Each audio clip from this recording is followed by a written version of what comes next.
بسم اللہ الرحمن الرحیم۔ السلام علیکم ورحمۃ اللہ وبرکاتہ۔ پیارے دوستو، بنی ہاشم خاندان کے ایک مہکتے ہوئے پھول حضرت قاسم رضی اللہ تعالیٰ عنہ، جو حضرت امام حسن رضی اللہ تعالیٰ عنہ کے فرزند ہیں اور ان کی عمر 19 سال ہے، حضرت امام علی مقام کے سامنے دست بستہ کھڑے ہیں۔ حضرت امام علی مقام دیکھتے ہی ارشاد فرماتے ہیں، بیٹا قاسم، کیوں ایسے کھڑے ہو؟ کیا بات ہے؟ تو آپ نے عرض کیا، چاچا جان، جب ابا جان کا انتقال ہو رہا تھا اس وقت انہوں نے مجھے ایک تعویذ دیا تھا اور وصیت فرمائی تھی کہ اسے اپنے بازو میں باندھ لینا۔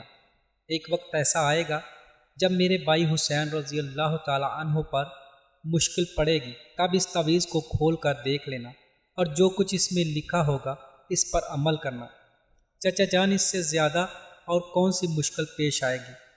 میں نے تعویذ کو کھولا تو اس میں لکھا تھا کہ بیٹا قاسم، کربلا کے میدان میں جب وقت آ پڑے تو علی اکبر کو میدان میں نہ جانے دینا، بلکہ خود جا کر اپنی جان اللہ کی راہ میں قربان کر دینا۔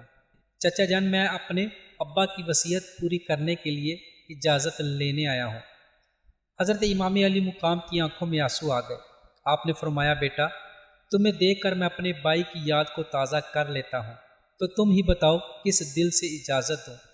حضرت قاسم نے عرض کیا، چاچا جان، اگر آپ اجازت نہیں دیں گے اور حضرت علی اکبر شہید ہو گئے تو کل قیامت کے دن میں اپنے ابا جان کو کیا جواب دوں گا؟ جب حضرت قاسم کا اصرار زیادہ بڑھا تو آپ نے آنکھوں میں آنسو لیے انہیں سینے سے لگا لیا اور اجازت فرما دی۔ دشمن کے ایک سپاہی حمید بن مسلم کا بیان ہے کہ جب آپ میدان جنگ میں اترے تو ایسا معلوم ہوتا تھا جیسے چاند کا ٹکڑا نمودار ہوا ہے۔ آپ کے جسم پر زرہ بھی نہ تھی، صرف ایک پیراہن پہنے ہوئے شوق شہادت کے جوش سے میدان میں آ گئے اور یزیدیوں کو مخاطب کر کے فرمایا، اے دین کے دشمنوں، میں قاسم بن حسن بن علی ہوں، میں خاندان رسالت کا چشم و چراغ ہوں، جسے میرے مقابلے میں بھیجنا ہے بھیجو۔ عمر بن سعد نے ملک شام کے ایک نامی گرامی پہلوان ارزق سے کہا کہ تم اس کے مقابلے میں جاؤ۔ اس نے کہا کہ اس بچے کے مقابلے میں میرا جانا توہین ہے، میں ہرگز نہیں جاؤں گا۔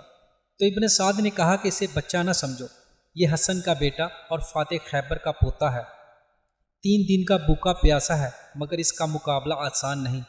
ارزق نے کہا، کچھ بھی ہو میں تو نہیں جاؤں گا، البتہ اپنے 4 بیٹوں میں سے بڑے بیٹے کو بھیج دیا، ابھی 1 منٹ میں اس کا سر کاٹ کر لے آئے گا۔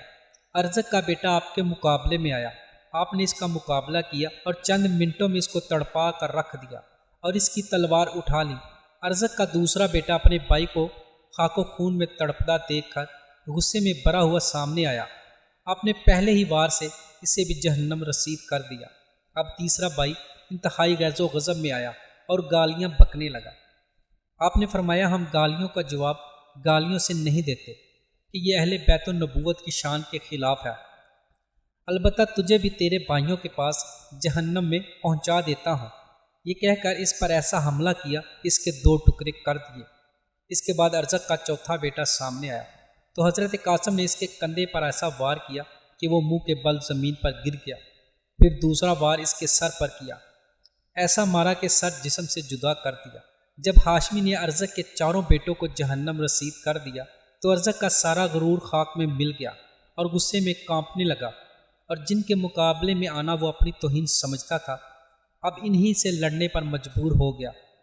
ہاتھی کی طرح چنگاڑتا اور شیر کی طرح داڑتا ہوا میدان میں آیا اور حضرت قاسم کو للکار کر کہنے لگا، لڑکے تیار ہو جا، اب موت تمہارے سر پر آ گئی ہے۔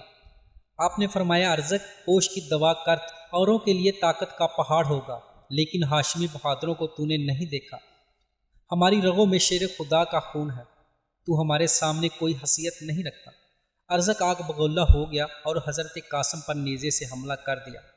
آپ نے اس کے وار کو بیکار کر دیا، پھر آپ نے نیزے سے وار کیا جو خالی گیا، پھر دونوں طرف سے تلواریں چلنے لگیں۔